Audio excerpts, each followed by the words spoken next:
tunga lafiya ka san 2024 programme e maa min be no ko terrain ti bolo terrain be tunga lafiya bolo banangoroni kaw fe no terrain kelen la bela jele titre foncier di 15/20 ibe se ka dogo ni sara kalo edo war keme duruni bi wolonvla ani saba awo edo war keme duruni bi wolonvla ani saba fo san kele o konnala walma edo war keme saba ni bishege kalo tan ani shegin konnala terrain yere musakai se fo wari million nani ani wa keme ni kla terrain sara la terrain papier alebe ke itay e mami fana be no ko terrain bi bolo ibe fe ka jo amusaka beti bolo yoroni kele ibe se ki se no tunga lafiya ka tona ni oye parie no so jo ton o kuma la san ba flani muwa anan to sebon ulu damnena villa simple ale million muwa ani wore aton wari ero war keme duru ani bishegi etage duplexi ale million binani ani flay aton wari ero war keme wolonvla ani bishegi ni fe ka ito sebe awole anga nega juru strala e mami fana be no ko appartement kadi tunga lafiya na appartement ke banangoroni kaw fe no appartement songo e million muwa ani nani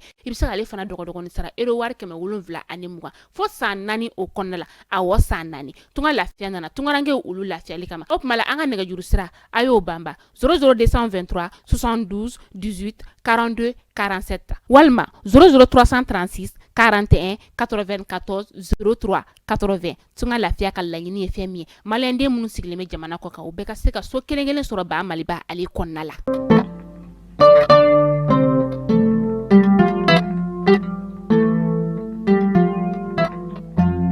alamsay janvier kalo tile 10 ani shigi san ba flani muga ani nani o munu ba fle sanga na ka wakati anga bololo sara kilen la bela jelenka maliko na ya kata se maliko kana ma ambe au bela jelenfo aka wakati o chugala kuna funi ali wati seleni ayo bismillah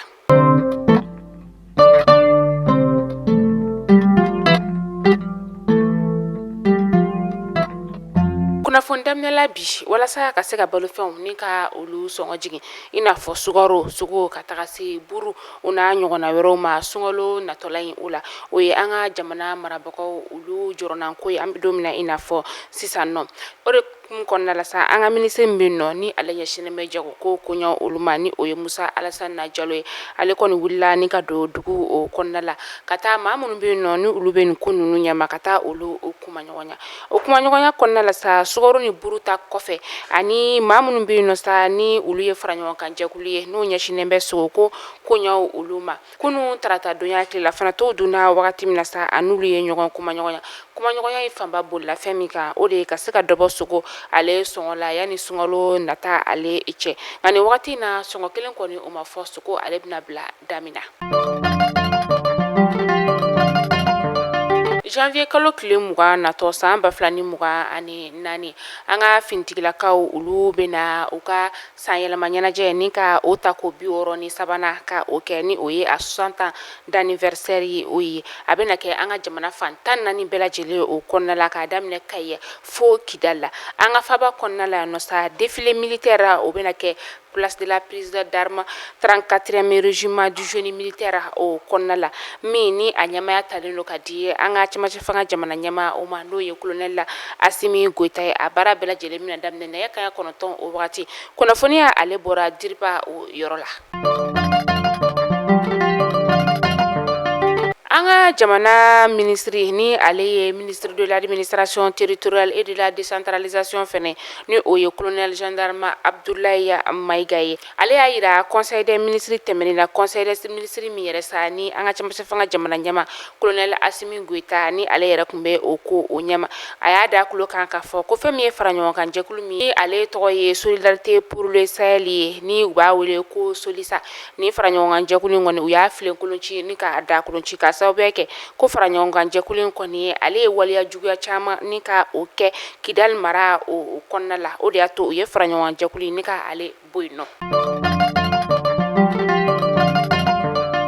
kabini kunu janvier kalo tile 17 san 2023 Kidalikaw fɛ yen nɔ tigika kuma o yakubalen bɛ yen nɔ kosɛbɛ min n'a bɛna to sen na fo bi alamisa donya o la sigika kuma in yɛrɛ kɔni fanba a bɛ ka boli fɛn min kan o de ye bɛn ale ni kelenya o bɛ se ka sinsin cogoya min na jamana kɔnɔdenw olu ni ɲɔgɔn cɛ u ka sigika kuma in a bolilo de kan janvier kalo tile 16 san 2024 Yusufu Bacili ni bɛɛ ko ale ma ko Arachibasha ni ale ye CDR kuma lasela o ye. An ka faba nominalikɛla ba ale y'a yira k'a fɔ ko Arachibasha kɔni ale ka kiri a torna ka taa fo janvier kalo tile 29 na san 2024 yan'o cɛ sa a kɔni bɛ to kasobon o kɔnɔna la. K'aw ladɔnniya k'a fɔ ko Arachibasha yɛrɛ minɛkun kɛra fɛn min ye a ka sigi ka kuma dɔ fɔ.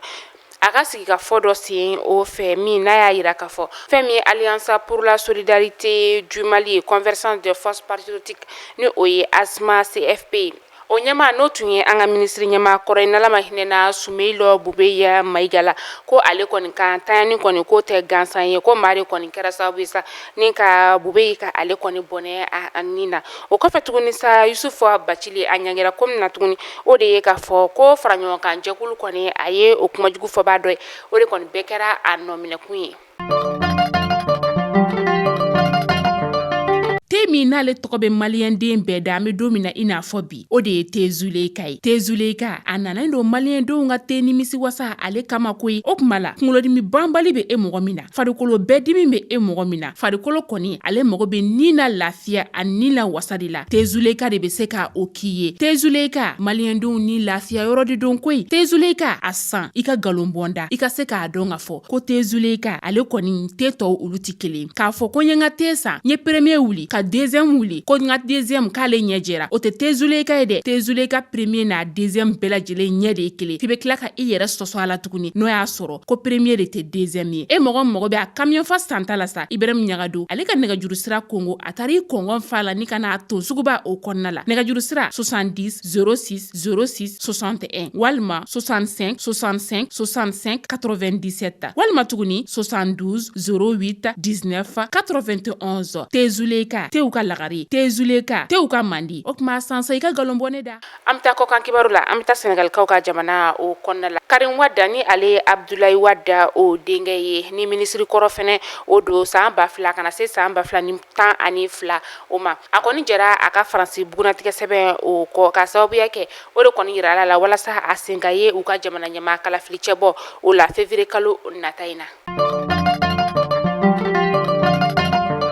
An bɛ taa Niger jamana o kɔnɔna la u ka fintigilakaw y'a yira k'a fɔ ko kari kana se arabadonya ma k'u ye dankari banbagaci wale tigilama 17 ka buna hadamadenya o la min ni u ka ɲɛma dɔ yɛrɛ b'a la ni u bɛ ka o yɛrɛ ɲini a bɛ wagati jan bɔ u ka jamana o kɔnɔna la. Fintigilakaw ka fɔla sa ko u kɔni ye u ka bolimafɛn sen 4 o 2 ka o minɛ la u ka bolimafɛn sen 2 o 6 u ye o fɛnɛ minɛ litiri 25 bidon min ni ale falen don taji la o 75 u ye o fɛnɛ minɛ banbagaci wale tigilama ninnu na. Fɛn min ye ɲɛnamini fɛn o biriki 16 ni o ye savre indien ye u ye o fɛnɛ minɛ la o n'a ɲɔgɔn na caman.